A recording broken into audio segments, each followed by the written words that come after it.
the idea is that this is a conversation between all of us. So if you have any questions about the making of this film, or how Carlos got the inspiration of doing it, or the process, or the life of the film when it was done and how it found its audience and so on, then just let us know. Raise your hand, and we'll gladly take your question. And otherwise, I'll just start with asking you how you first got the idea to create something like this wonderful film. How what was the first initial moment when you had the idea for this film? Also meine Frage ist, was war das erste Mal, dass der Carlos die Idee hatte zu diesem Film? Was ist da passiert? Yeah, as I said in the presentation, it was when we were shooting this other film, and David learned they were pregnant. So then I proposed them, okay, why don't we make this movie? And somehow, instead of about the decision, but about the process of what's going on. And I think the common interest always that I have in movies is, at the end, is why it's so difficult to understand the other person. No? And I made 3 movies with David also. They all deal with couple subjects, but not because it's like, oh, are you interested in romanticism? And to me, that's not the question, or what interests me at least. But to me, the couple is this a space where actually you are supposed to be the closest to somebody, except your parents or somebody you've chosen for to say. And still, it's like, why is it so hard to understand the other people's experience? And obviously, like, the pregnancy is a ground where this is very fertile in order to explore these questions. So that was a little bit. And the only thing when we started, the only thing I proposed them is like, okay, you are a couple. We don't know the story yet, but I gave them professions. So you're gonna be a lawyer, and she's gonna be a journalist. For several reasons, I won't get on it, but and it was the only. And then we created the characters each separate, and then we started rehearsing. I started rehearsing with them. A way of walking, of moving, more very physical. And then we got into kind of exercises to develop a little bit the story of the character, and then we put them together, and then we can create the story and the background story until the moment that the movie kind of starts. So it was like a process of also experimenting of how it would be if the narrative kind of has a life in itself, even before without me controlling it. I control it, obviously, because you set up, like situations and you propose things, but I never really control it 100%. So it was something nice it was a very nice experience of losing control of the narrative. Okay, also ich kann. Geht's einfach? Englisch. Ich dachte, Sie meinen, ob Sie Hilfe brauchen. Ich finde ja Catalan. Ach so, das ist sehr lieb. Are you Catalan? Yeah. Okay, so das ist sehr lieb. Ich dachte, ich soll dann übersetzen. Dann wunderbar. Okay, so this way I won't have to translate anyway. Everyone understands you. Do we have a question? Yes, please. Is it, in real life, are they a couple or are they no couple? They were a couple. they were here a couple. Now. So they basically they have been a couple while they were shooting it, and it's both of their kids, right? It's both of their kid, the daughter that they have. She's the one at the end, that you see at the end. That's her daughter, and he's the actual father. Yeah, he's the actual father. So, yeah. but they split up after the. So yeah, I also had done a movie for TV with her, so I know her. But they were a couple, so they were very close. Actually, it's very emotional also for me to watch the movie because the house just is my house. So basically, yeah, that I was living here, and basically it was David's house. So they met. And when she got pregnant, they rented the house in front in the same. No, not right for like the floor of the building. Like, is it in the floor? Yeah. So basically, it was like just cross and knock on the door, and they will come in and have a shower and act. So it was very convenient. So we rented the room, the apartment, just so we will be able to shoot there during a long time. And at that moment I got So I basically split with my partner at the time.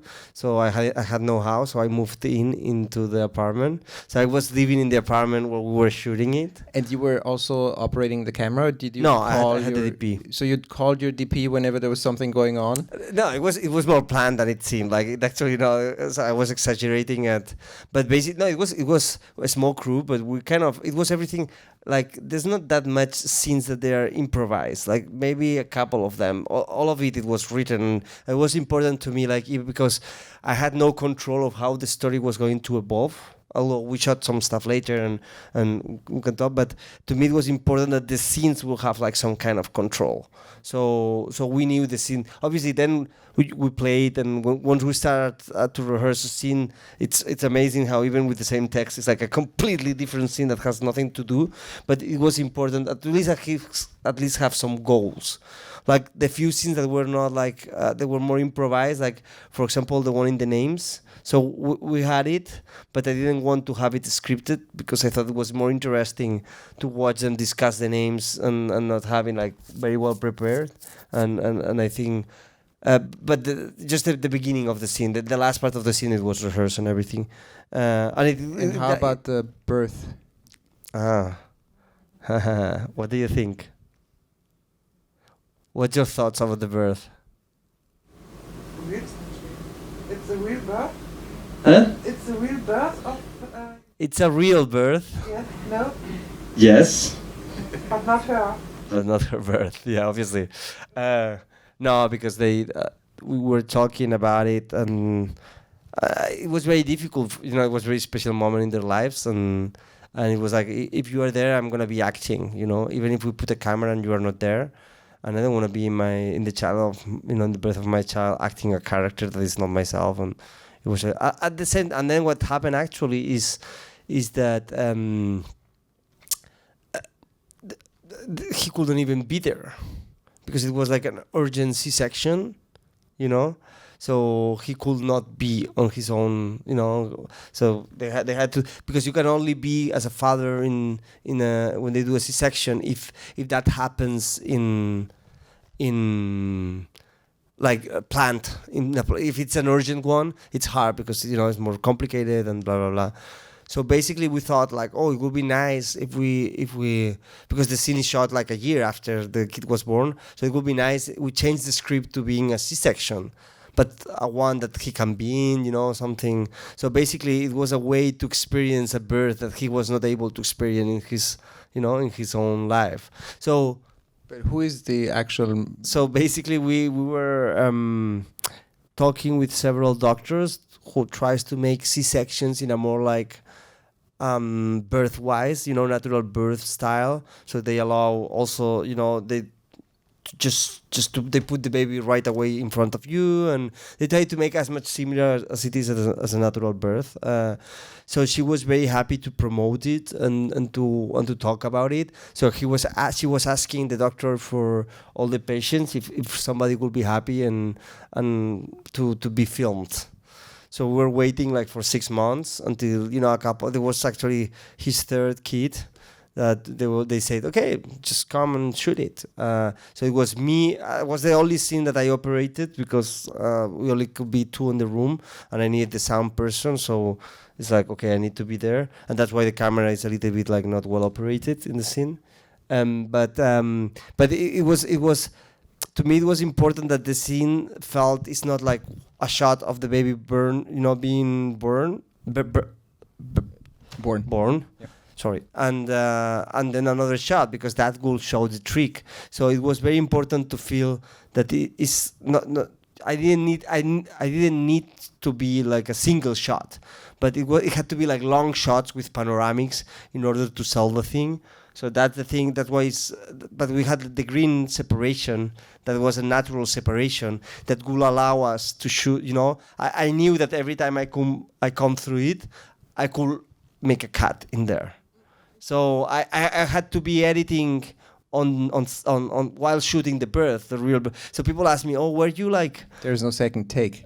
Yeah, there's no second take, and people were asking me, weren't you like afraid of seeing these and the smell was very very tough.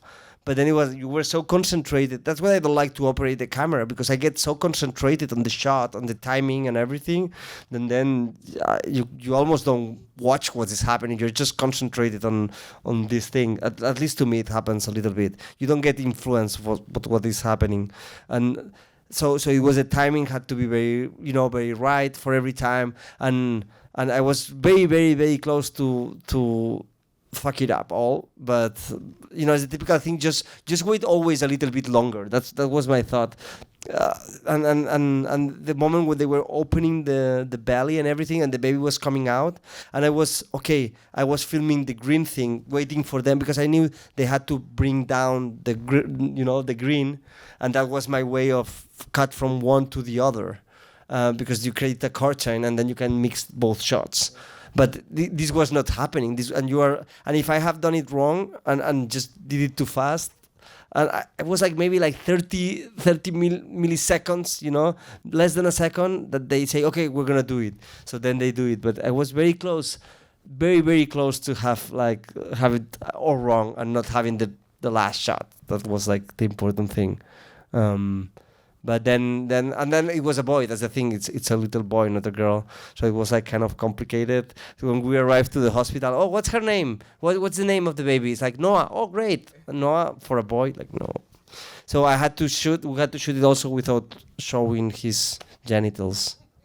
It was very tricky challenge. But then he's an amazing actor. You see like how he takes the scissors. It's like, wow, this, like, I will never have been able to write that. Like, come on, baby, don't do that.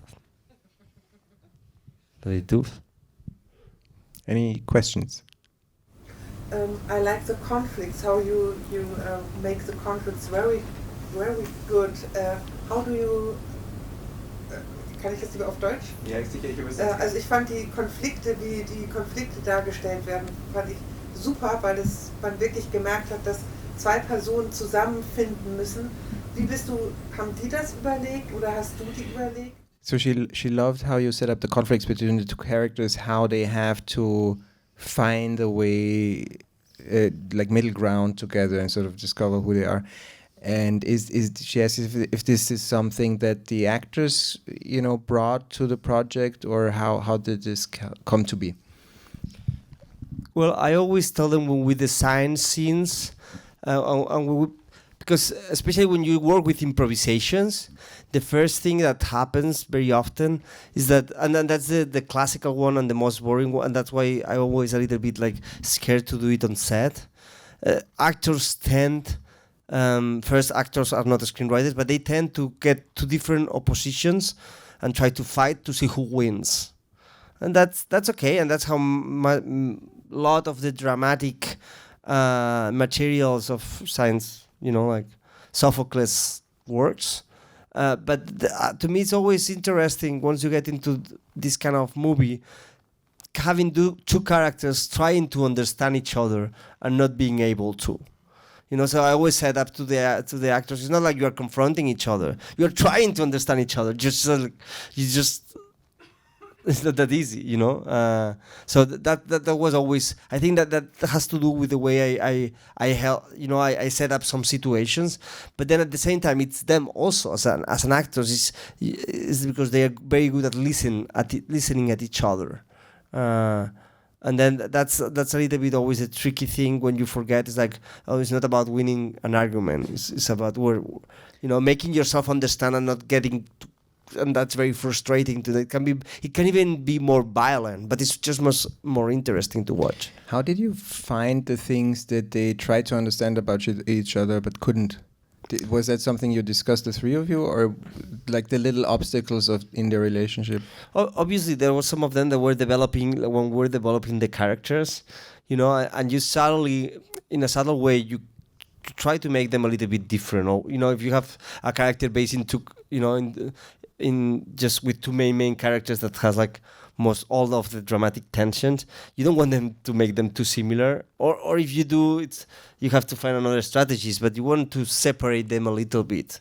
And for us, it was like, okay, you create some class difference. She comes from it was very basic, but it helped us a lot. She comes from a working class, Spanish origin family. He comes from more like a Catalan bourgeois environment. That brings like two different kind of sets of minds in the same, very Barcelona both, but a little bit different kind of mind, cultural mindsets that I thought it was interesting to explore too. So it's two people who had the same values but who come from different backgrounds. To me, it was interesting that in the moment when you start a family, there's a lot of things that you thought you had. But it was another one of the themes that was important for us, is how we carry all these legacy of our ancestors, especially once you start to think how are you gonna have your legacy, and especially to me it was an important moment back then, especially when we started shooting, because I felt there was obviously we're getting closer to be your 40s, to be an adult somehow, and I was looking at my friends who had kids. And it was an ongoing conversation between us. It's like, why having kids make you more of a conservative person? It's an obvious question, but then it's not that obvious, and how this operates. And that was for me something to think about, how structure makes you less bold on taking your decisions. And somehow it was almost like and that was a little bit more in the original script that we were developing, and I'm always very interested in politics, and I think to me all the movies I make, even if they are about relationships, they are very politics, and to me obviously there's gender politics here that we were interested, but also to understand how the economical situation of this couple conforms what conflicts they have, and so it was like trying to find which of these like things will bring up the difference, like, okay, the job, the work, that's an element of pressure, and then you set up a situation where it's like, okay, he's they are both like very modern, and we think like we have like a gender equality and everything, but then the moment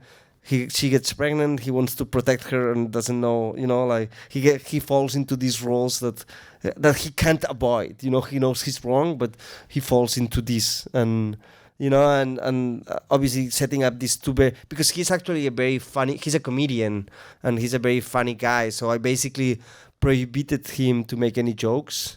And I just got, because he's very neurotic. So what happens if you take the character and just, a little bit of him, but takes off the humor on it, and that makes a very different character.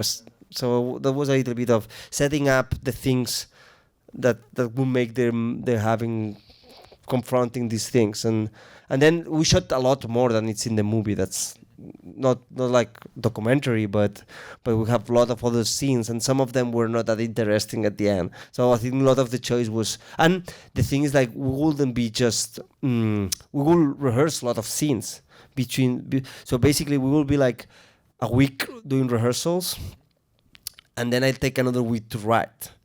And the week doing rehearsals, we'll do a lot of scenes, and then I will realize which ones were the most interesting in order to bring that, So we'll shot maybe not that much, but we've gone through all the things that they were going through. There's a lot of work going into it first. Yeah. Like for example, like she had a play she was going to be the main actress in a play, and then they learned that she was pregnant.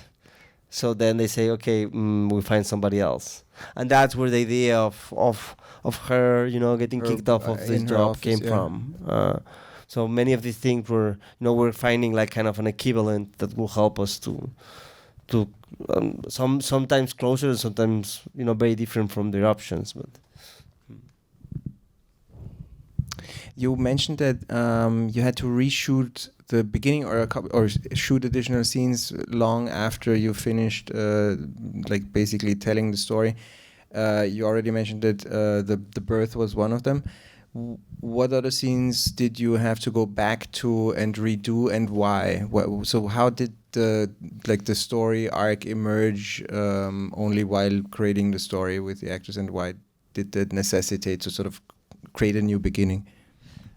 Yeah, there were a few. So the beginning, most of the beginning, it was reshoot, but basically because we shot it, when we came back from shooting the other movie, we were shooting with David. She already was 3 months pregnant, so you could tell, and it was a little bit weird. And it was not, because it was the first thing we shot. We didn't know the language of the movie. Because it's about, I'm pregnant now, and so it was quite obvious at the time that you... Yeah. So it was like, you clearly had like almost like, you could see it. We were trying to avoid it when we shot it, but you could tell like it was too hard. So, and then also we realized that first it was the original beginning.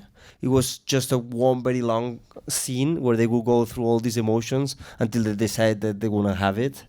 It wasn't the day at the work, they wouldn't go outside of the space. And somehow it was like, I feel I'm doing again my first movie that is a very long scene, and I just felt it. I just felt into the easy way to start this movie. And I think I should start it. And especially I should make longer the moment where they doubt if they want to have it or not. I was reluctant at the beginning to have this more like 3-act structure. I wanted to kind of take off of this idea of beginning, they take a decision, then the second act starts and everything. But then there was something lacking in the movie when we didn't have, and it was kind of an accepting, okay, I need it for, at least for this movie. I'll do maybe, hopefully, someone that doesn't have 3 fucking act structure, but that was a little bit the thinking behind it. And then there was some other scenes that, as we were shooting, I was like, okay, we don't have time to shoot this now, so we'll shot this afterwards with a fake, with a belly afterwards, and so we shot some additional scenes of the San Jordi. San Jordi is the party where they go out and you have the roses and the books that it appears there. And then we shot some extra. The next San Jordi, because obviously we had only one San Jordi, so we shot a few more, but just very little stuff. And some other scenes we shot afterwards. I can't remember right now, but like 2 or 3 more. Like we reshot them afterwards. Just thinking, okay. And also because when we shot, I don't know what it was later. No, nothing. I had a thought. Yes? The family from her is real. Yeah, that is because they look so much. So The film is real too. Yeah. It was a good coincidence. Yeah, it was a very good coincidence, and actually it's funny because that's what we changed. Obviously, yeah, it was like there was something important we shot afterwards too.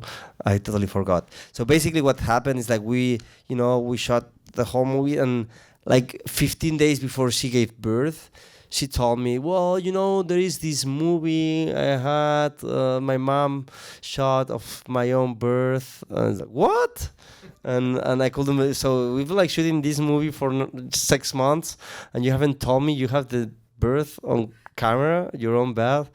And they're like, yes, it was in a VHS, and I didn't know if you could transfer it.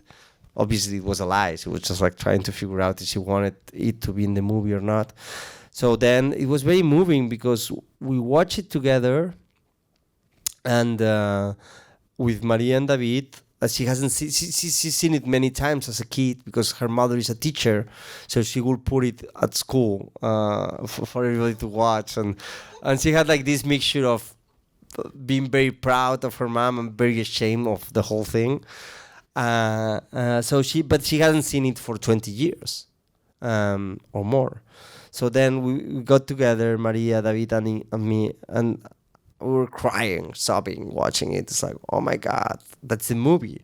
You know, when we watch it, it's like, oh, that's the movie we're doing.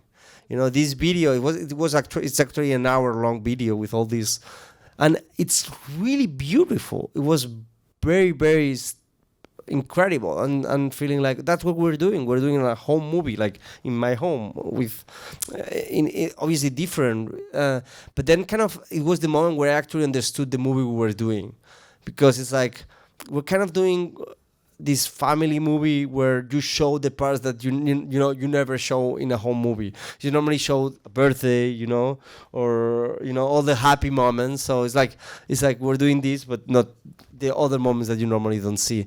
And to me it was like, and watching this video was for me the biggest influence, because it was shot with so much love towards these people, and the camera is so much right in the perfect position, and he makes the the baby's coming out, and he makes this perfect zoom that ends up on her face, and everything's like, how can you do that? Obviously I will never be able to do. It was so amazing. We're so amazed, and it's like, oh wow, that has to be in the movie. But obviously at the beginning I didn't know how to fit it in. So we started editing all the material we had from the 6 months shooting, and then it was like we started the separators. We started shooting, before every scene. We were trying many things, and then at some moment we decided, no, this has to be in the movie somehow. So that's when we decided, okay, the parents have to be in the movie, because if it's in the movie, you'll see her face, and it's clearly the same person. So there's something here that's gonna be like much more, like compelling and attractive. So that's when we decided, okay, we're gonna bring the mom in and the father in, and then the brother, obviously, because it's the brother. So because our original idea was to have the parents as an off space, very present, but just as an off-camera space. I like this idea. But then it was like, well, this is an idea. This is much more powerful than this idea. So basically, it literally changed a little bit all the editing and the concept of the movie. And so then we shot like the moment when the dinner where she gives this, and then the scene where she goes to pick it up. And the thing is like, and then we shot the scene of her looking at her. No, sorry, it was a little bit different. Sorry, I remember now. The first thing we decided to shoot is like, I didn't know what to do with it. Okay, let's shoot one scene that is the scene that she's gonna look at herself, with the birth. And it was very interesting, but what happened, and you cannot see it in the movie, but she already gave birth, but her birth was not a natural birth. So watching, suddenly we start to watch, and I have planned we're going to shoot this from here to here, and then another shot, and then another shot, and then another shot. So I have planned like 10 shots for, 10 different, in order not to shoot the whole thing, to be economical. But the moment she hit play and she started watching the movie in her computer, her face kind of changed. It's like, oh wow, something is happening here. I don't know what it is, but we cannot cut. So basically we did the whole hour of the movie where me and the DP, we were like passing the camera because it was like very hard to hold it. But it was like a 1 hour take that nobody will understand anything in, like in the comments, like what are they doing? What's going on here? Why are like so long waiting? So it was literally like a 1 hour take. And it's like, okay, we have enough cards, okay. But without cutting, so she could have this emotion flowing, and that was obviously everything improvised too. And basically, after talking to her, it's like, what happened? Why was this so, first take so emotional? And it was basically because she was unable to have a natural birth, and so she was like having this melancholy and everything, all this coming across, and she was like, I don't know what I've done, but it was there. So that made me think, okay, that's. And so then I understood, okay, this is very important, the natural birth. So we reshot some of the moments where, we make it a theme. And then I reshot and then we shot the parents afterwards. So it was like the pieces, many of the things you discover one thing, and it's like, oh no, that's the movie, So that's why we throw some of the stuff that we've already shot and decide to shoot all the stuff. It unlocks things. How important is it for you, or how do you approach the kind of intimacy or intimate working relationships you create with your actors, but also with your crew? Because when you described how you shot this scene when she was watching the video on the computer, you know, having all of that plan in your mind, how you want to cover the scene and basically tell the story of that scene, and then reacting instinctively based on the actor's reaction and what's going on in them. So there's like a very big sensibility you must have for this kind of moment. So how do you set the priorities of choosing, you know, which way to go or where to put the attention, you know, what to let yourself be inspired by in a given moment? How do you navigate that?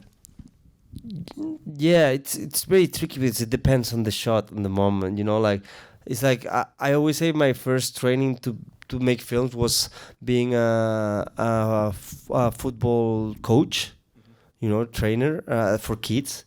And I think that it made you think a lot what's the game going on and what's who needs to be on the floor and how you manage who, you know, like, okay, you have this very good player at this moment and you need, you know, so let's focus to everybody, you know, like pass him the ball and score that moment. But maybe if you're winning like for one goal and it's like minute 90, it's like maybe you want to just be clear that the important thing here now is the defense, and you know, and just put another defense. It's very simple things, but it's just very clear what's good for the movie at this moment. So you will say like, yeah, I prioritize the actors, and many times it's true because just for a simple reason, because it's not repeatable. Well, you can repeat it, but you know, you have the luxury on film of capture things that are not repeatable exactly. And so now you've done theater, so you know in theater it's all based on things that you can repeat. But in cinema, the good thing is like they only have to happen once in front of the camera.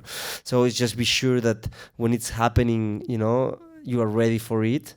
But then obviously there's other shots where it's more important what the camera is doing and, you know, the emotion, or some others where the emotion of the camera, it's even more important than the emotion of the actors. Like even here, to me, like there's a couple, even this ending, it was very easy to do with the actors. Like they were doing their everyday common life. What was difficult is how to capture this with the camera. So, but obviously we knew that the baby wasn't going to be perfect, you know, crying in many takes. So it was like, okay, let's rehearse it many times and hope with the moment when he starts to cry, you know, we'll have, you know, because he's going to be hungry, we're going to be ready and the camera is going to be ready. But it was very important that all the choreography, so you get to that final moment without cutting, and then you get closer and closer and closer, and then you have this feeling of, you know, somebody, you know, this off-screen baby, then suddenly it's like, you know, sucking all the things there. So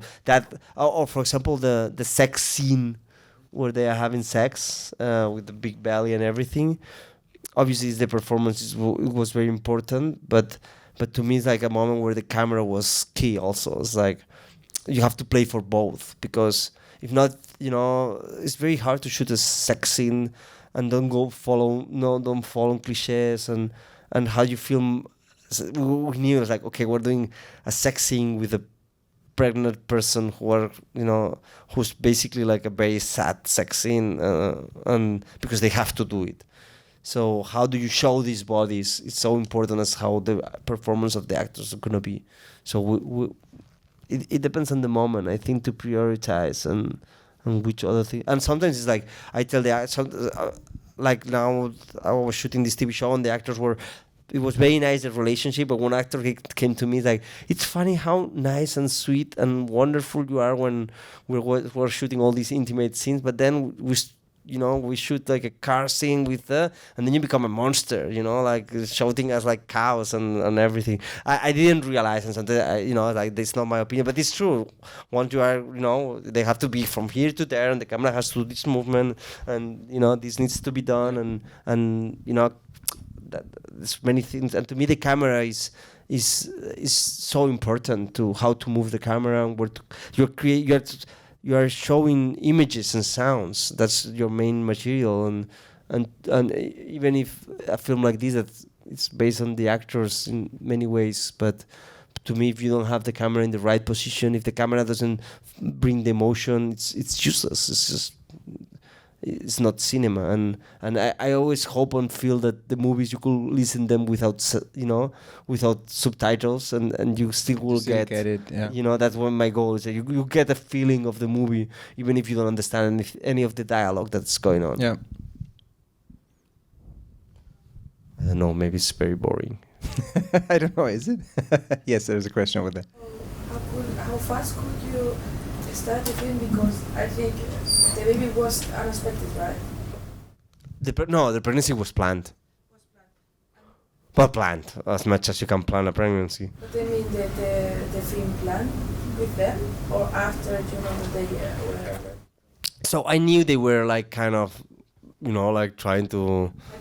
So you think about the film when they was planning, not yet? No. Actually, so it was. I knew they were doing it, but I didn't have the idea of making the movie. It was literally the day that David came and say, Carlos, before starting shooting the other film, like it was like a week before starting shooting. It's like Carlos. He it was very recent, but he just learned one day. We were in London. He made a Skype with his wife, with her, and they did like a test through Skype. It was very funny, like the first movie we made. And then it was positive, yeah. And so then the next day he told me, it's like, can I go the weekend to Barcelona? It's like, why? It's like, oh, we're pregnant. It's like, oh, wow, that's amazing. And that moment, for some reason, I was so overwhelmed with the huge amount of the production we were doing in London, and I was a little bit weighed down that I didn't have the freedom to shoot a movie as I totally wanted. It was bigger budget, and you had bigger constraints. You didn't have enough time to prepare everything because the baby is... Yeah, that was the thing. Like, I didn't have time to think, like anything. And when you prepare a film, you need a long time to produce it, so that's what... But that's a good thing, like in the sense, like I think that was very nice for this movie, not being able to prepare enough. So we've been preparing, meaning like we know each other, so it's easy. Like I don't have to make a lot of the rehearsal process.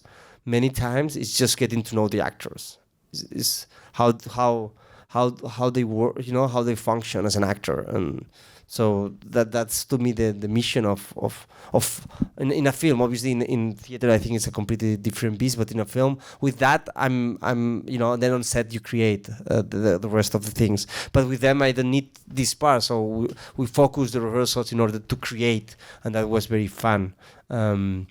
But yeah, you don't know. But it was good because I didn't have time to look at all these movies references, and I didn't have time to. I was editing the other movie at the same time, So we're editing in the morning and rehearsing in the afternoon. It was a crazy period of my life, like 24 hours, and then the weekend shooting. So it was like I was like a madman at this moment, and we took time then to edit because it was. And how was this challenge that we made this 9 months in one film? And when you choose, okay, this yes, this no, this... So but it was all the way along, like as I say, like during the rehearsals during the week, you see, okay, that's a scene, that's not a scene, that helps us to go through, that helps us learn about the characters that we are doing, about the relationship, but that's not the scene. So so you start rehearsing a scene or improvise that scene, and then it's like, oh, that's a good scene, but something's not working. So you propose them to do a scene with a variation, and then you propose them to do with a variation. Okay, this is not working. Okay, let's move on to something else, and then you're doing something else, and then the idea happens in this something else that, oh, this scene we were doing, let's do it back again, but let's do it with this, and now it's a scene, So you build up that way through the rehearsals, and then you improvise it once, and then like we basically I had an assistant who helped me transcribe all the improvisation, not all, but the ones that I thought, okay, these could be scenes. So they transcribe, and I could get all the transcriptions, and then I go edit at night the scene, but very simple with just the dialogue, And it's funny because they improvise it one way, but then we rehearse it, and it's a completely different scene. Because they just kept the dialogue, but then the intentions are so completely different places, and it's funny how they change. And the best when you improvise, because then always when you try to do this even the same or similar, then you have a new idea. So when you improvise, and then something happens, So I like, and then what happens sometimes is they were always very long, so we will rehearse them. Also, the scene's already written, so we will contract. What we will do is like, okay, I had these two improvisations that will mix scenes.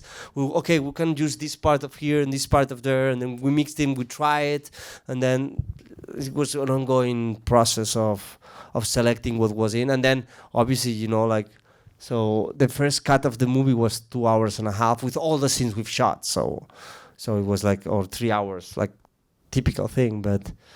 Just one last question. Mm-hmm. Because they were a couple in real life, and of course in a real couple, normally you can have discussions too, and the woman with the woman also can have emotional time. So how do you mix this with this? I mean, maybe today you have to fight, but this day you have to be so happy together, and they fight maybe 1 hour before, and so. Yeah, but that's normally what happens to the actors also in normal life. You bring with a... Yeah, bring it to the... Yeah, that's true. But it was actually very easy. My thing is like, everything was very heightened. Or you use it. Or you use it in the film, maybe. Sometimes it's like, I basically had to bring her down. It's like he would get very emotional in every scene, and he will cry in every scene, and he's like, no, you don't need to cry, Maria. It's okay, we're just... But, like in her life, normally she will say me like, I opened, today I opened the fridge, I saw a rotten apple, and I start crying. So because her hormones were like very... very like changing her mood and everything. Not in a bad mood, actually. Like, this is more like the character. She was not like this. Like, she was more like very emotional and feel like very happy and crying like for everything. Like the mom scene. The mom scene is her improvising. There's nobody obviously there in the other side. I was like amazed. The phone call is another improvised moment because it's like, hold on, write it. So you have to say this and this and this, but just go for it. And where me and David is like, is he really talking to her mom? Like, how is she doing this? But just because he was so connected with the emotions at the moment, she will go freely with that. And the good things that they had a very good pregnancy. So they were super united and they were kind of exploring the things in a very and for that, especially for her, I think for him was a little bit harder the shoot actually.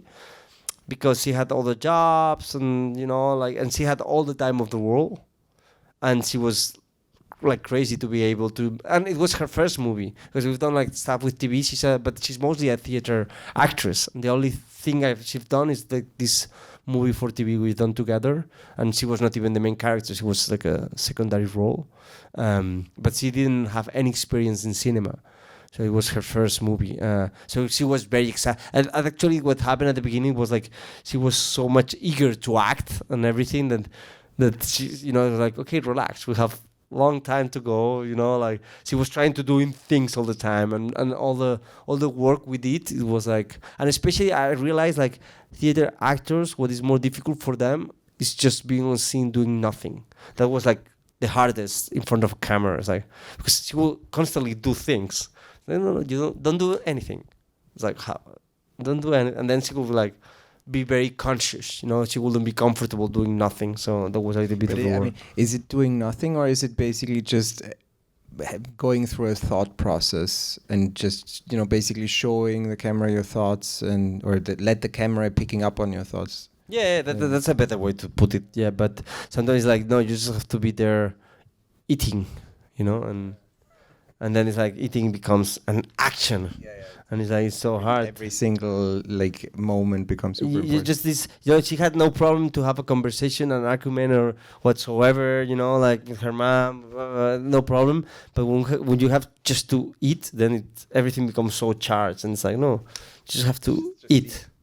And just think, and then it will be like, just count until 50. But then it's like, it's not that easy. And then you look very consciously about 50, and it's so hard. I will never be able to do this acting thing. It's very hard. How did making this film change your own outlook on having a family? I'm a dad now. That's why he's asking. I don't know. Somehow it's true that it felt like, okay. Because I remember when you first told me about this story that you were making, you told me that you were super afraid of becoming a dad yourself. Yeah, I wasn't sure. It kind of helped me to find the desire to do it, somehow. And getting ready. I guess that's, some people make movies to kind of understand what happened to them. And to me, it's kind of the opposite most, like what it helps me to understand the things that they surround me, so I can Stuff take that decisions. will happen to you. That will happen, or maybe not, or maybe yes, but it's more to confront the future than my past, somehow. And I like it more sometimes because it's a way of, also it forces you to deal with the other, more than I'm not that fan of autofiction, self-fiction. I'm a little bit tired of all these writers writing about, obviously, yes, you are Proust, great, like, obviously, but I have a problem with autofiction, self-fiction. What do you say in English, like self-fiction? I don't know. Anyway. Yeah, but we understand, I think.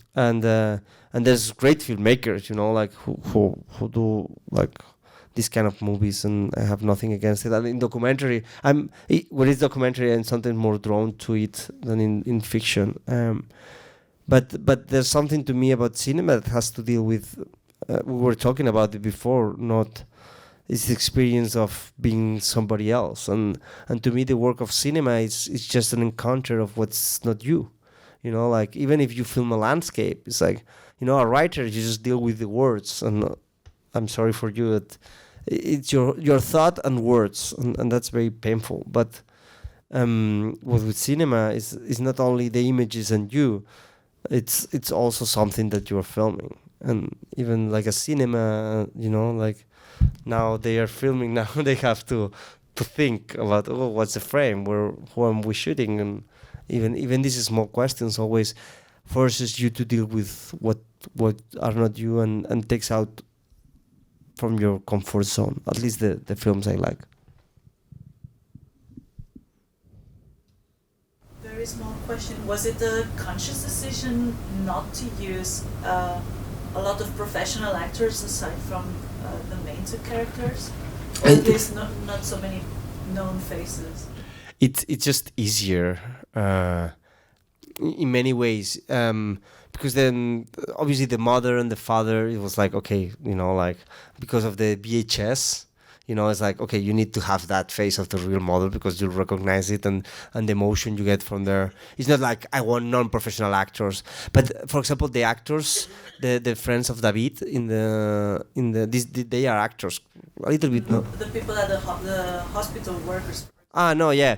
Actual. They are actual, but that's what they say, like, even the people at at all the shops, like they are but it's just, are you gonna have an actor learn how they do a job and then so you should prepare, like, in order to do the scene they do, you should prepare like 3 months as an actor in order to be able to do that. And which actor is gonna do that just for one session? Nobody's gonna do it. It's very hard. It makes sense. It's just like just for one session, you don't. You prepare for a character for a year if you're the main character. So it's always gonna be a better, easier way. If it's somebody doing their job, because it's very specific, the work they do and the way they move, the way they talk. I'm not saying an actor can do that. It's just very hard to work, and obviously probably you have to be a very good one to make it believable. Like the woman in the market who's selling she knows the intonation, which kind of fruits they sell, and they help you also with a lot of things that you don't know. That's what I always like to have, like real people doing their job. When it's this kind of, or like the lawyer that appears, also the three lawyers is like, well, like the lawyer, the French lawyers, the young ones. One of them is actually not a lawyer; she's a sociologist. The other two are very activist, kind of known in the activist scene in Barcelona. But her is, it's like, because the real ones, there were three and there was one woman, and it's like, okay, I need somebody, so I call my friend, like, okay, you don't want to put an actor with two non-actors because that's gonna be hard for them, and mostly, like for the actors, they're gonna be a little bit lost.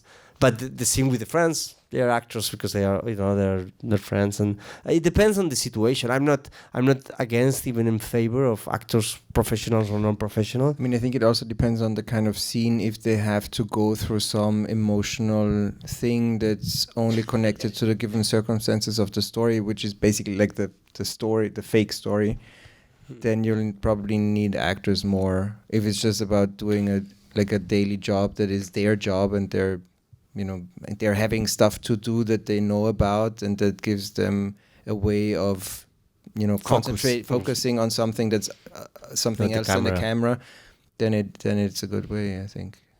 Yeah, and there's always, like, it depends. It gives you different faces, different ways of moving. It's hard to find, like, either, like actors, they tend to be from a similar background, and not all of them. It's not true. Like Maria has a very different background from most of the actors I know, but it gives you more differences, I feel, on the way of talking, and that's why there are so many filmmakers now. And some actors are pissed off actually with in Spain there's a lot of and there's this movie Carla Simón made now this movie with non-professional actors that won the Golden Bear this year, and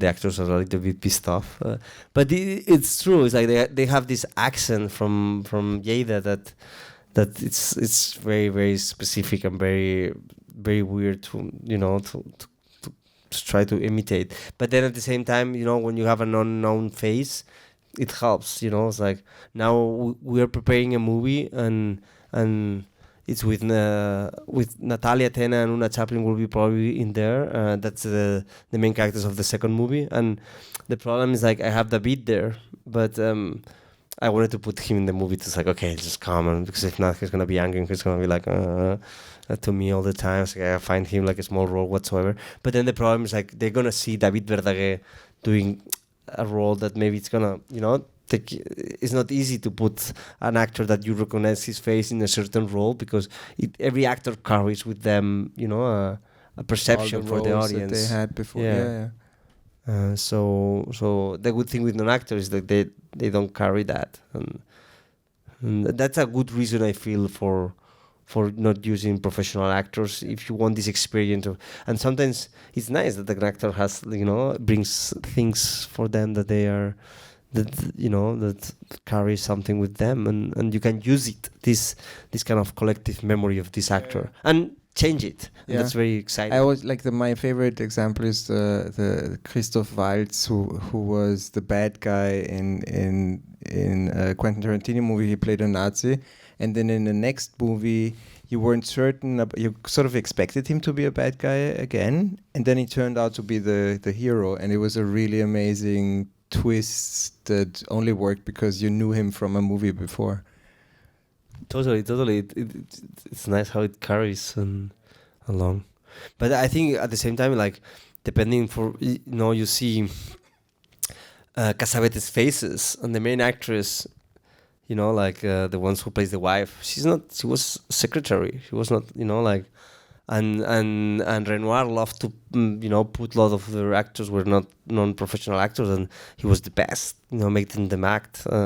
So I think somebody told, there's a critic, an actress talking to a critic. It's this famous anecdote, not like saying, "Oh, I'm in this Renoir movie playing now," and then the critics say, "Well, that's not." That's not nothing exceptional.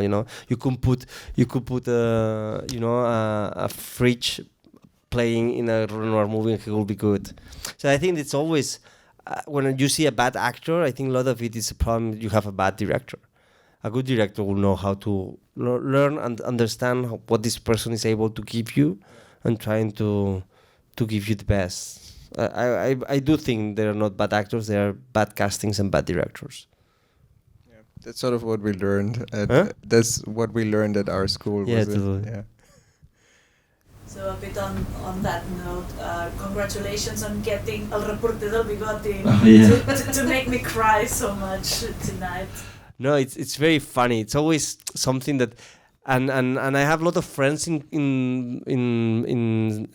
El Reporte del Bigote. I'll explain a little bit, but David was famous for doing this TV show, especially just in Catalonia, not in the rest of Spain, for doing this TV show that were like kind of like served from TV programs, put them together, and then he will be like a reporter, like making like fun in the street of people, and he was kind of like, and the thing is, like at the time I was when he became famous for like television famous, not really like. I was living in the we're at UCLA together in the United States, so I've never seen him. So I had no preconception of him, and so when we made the casting for the first movie we made, well, for the short film actually, for my thesis film, I haven't seen him in television whatsoever. So I actually was watching another actor. Actually, the actor that plays the friend, Torrecilla. I was watching videos of him. And then I saw a video, like they were him and David making a impersonation of Firmino Cansado to famous comedians in Spain. It was a video that had only a YouTube video with 20 clicks or 30 clicks, like nothing. Like it's just like I like to watch a lot of interviews of the actors and see how they talk. So looking at Torrecilla, I found this from David. And then I check out, I say, oh, he's an actor too. It's called David Verdaguer. And then I proposed to my producer, we could bring him to the casting. And everybody was like, no, but he's like the guy from TV. He's like, what, like this comedian. Why do you want him for the role? It's like, I don't know. There was like a feeling. I think that he has something. And then I learned, he's been in theater forever, like since he was like almost a teenager, and he's done a lot of very serious theater work, but never acted in a movie. So then we brought him in the casting, and who was perfect for and I discovered he's a phenomenal actor. But still, now he carries. It was a challenge, and I feel now many of my even friend filmmakers of everything don't like him, but it's totally and some people like have some rejection of him. And I think also he hasn't done like some wisest choices. I think he takes some jobs like David, why are you doing this to your career? But that's another conversation we can have. Like, why are you doing this commercial now? It's like, well, but he's a very, very talented actor. But it still carries this stigma. So I found like when we travel with the movies even in the rest of Spain or in other countries, that they like David a lot, and actually they call him for one of the Star Wars movies, after watching. And basically it's like, oh, I don't speak English, so it's like, but man. Not zero English, like so that happened too, like I think it was for Rogue One or something. There's one more question, yeah. What's the relationship with, as an actor, when a director asks for do this film or something like this, you have to really be near or something. It's really confidence, right? This film, you know what I mean? How was our relationship? Because one thing is speaking about it, another thing is mainly. Yeah, the good thing is that's actually what I decided. It was interesting to make a fiction film. And not making a documentary about the real pregnancy and everything, is because like nowadays everybody is very aware of cameras, and we are all kind of projecting kind of an image, even if we are not in social media. We know that's a power we have, and images, that's a power of images. And if you are doing it, especially an actor doing a documentary about their own thing, it's like you always will be trying to control the image that you project, and that's to me completely the opposite of what the intimacy is. And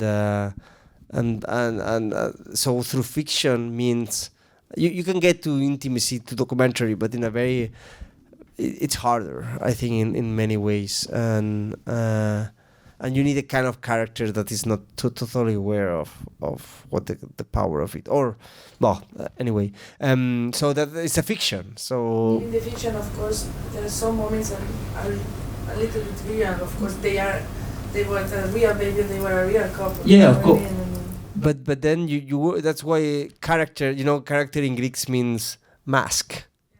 So that's what they use the characters for, through somehow being able to communicate through the character. And obviously, yes, you're putting, but that happens in any role. Any actor is going through stuff while they're acting, and then it's pornography acting. It's like basically showing a lot of your insights, to a bunch of people. It's like it's tough. But then they're protected by their character in a way, because they feel liberated to use their own imagination and their real emotions and their real associations from their own lives.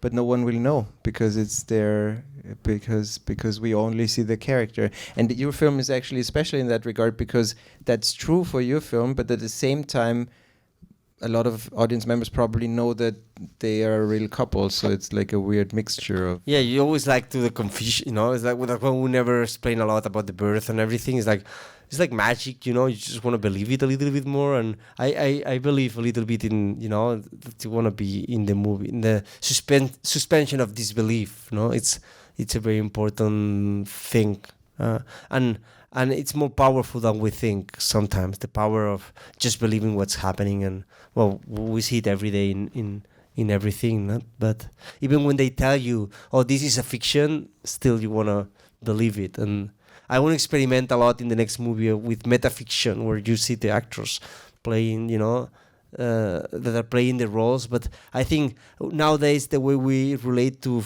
different fictions, even if they tell you, oh, this is a fiction, it still works. Even if in the middle of the movie they're telling you this is a construction, you still are.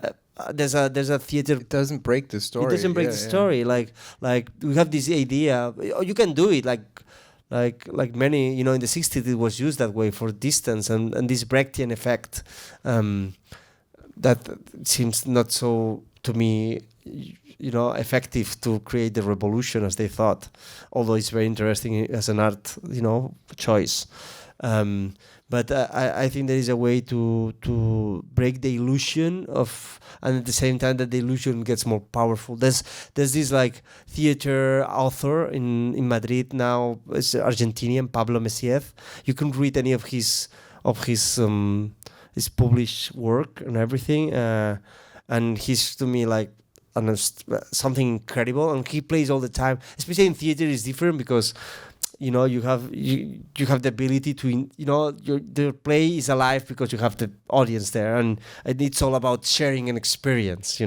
Of the actors are sharing an experience with you. It doesn't mean they necessarily have to talk all the time but a good play involves you as an audience in a very different way that movies will never be able to do. And I kind of reconcile with theater lately in Barcelona and Madrid, because you see these authors and these theater directors who are exploiting really the feeling of of how do you fit from the audience, and in a very complex way, not just. But in very sophisticated, and especially now with the pandemics, I think everybody was forced to think, oh, how we're here. There's something about theater that's about the ritual, and just to be together, people bodies in the same room, and what does affect and what does to us, you know, and even like watching live music in a theater place, you know, it's sharing this thing. So movies cannot do that, but I do feel we can learn from theater the fact that, okay, yeah, this is a fiction, and then you want to believe it, and then you go in. I think we should probably come to a close, otherwise we'll be the only ones still here talking and chatting. Yeah, but if there's any last question, please let us know. No? Well then, thank you so much for coming. I hope you had a nice evening, and have a safe trip home. Thank you so much, Carlos, for coming to Vienna. My pleasure. Thank you so much, Paul. And you're welcome back anytime. Yes, I'll be. Next movie, please invite me. I want to come back. Sounds good. Take care. Bye-bye. Thank you.